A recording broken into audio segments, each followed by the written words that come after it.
તો ગાઈઝ અહીંયા સવારમાં હું ને મારી ફ્રેન્ડ ચાલવા નીકળ્યા હતા અને 3-4 દિવસથી વરસાદ આવતો તો એના લીધે વાતાવરણ ખૂબ જ મસ્ત હતું. તો અમે નક્કી કર્યું કે ચાલો સીમાચલમ પર્વત આપણે બધા ચાલીને જઈએ. એકાબીજાને ફોન કરી થોડીક જ વારમાં બધા રેડી થઈ ગયા અને અહીંયા અમે જો સીમાચલમ પર્વત ચડવાનું ચાલુ પણ કરી દીધું છે. તો આવું હોય કંઈક અમારું પ્લાનિંગ. અને અહીંયા ઉપર આવતા જોયું તો એટલો મસ્ત ખૂબસૂરત નજારો હતો. તો આ છે ને વિષ્ણુ ભગવાનના 10 અવતાર છે, એમાંનો એક અવતાર નરસિંહ ભગવાનનો. એ મંદિર પ્રાચીન મંદિર છે, અહીંયા વિશાખાપટ્ટનમથી ને 16 કિલોમીટર દૂર આવેલું છે.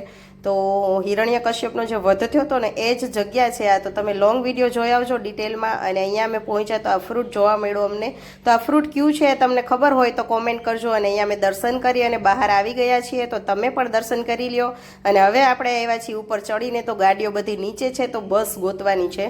તો બસ તો મળી ગઈ અમને, પણ કંઈક આવો વારો આવ્યો અને અમે ઘેટા બકરાની જેમ બધાય ભરાઈ ગયા છીએ. પછી આવીને બધાય સાથે બેસી જમી લીધું.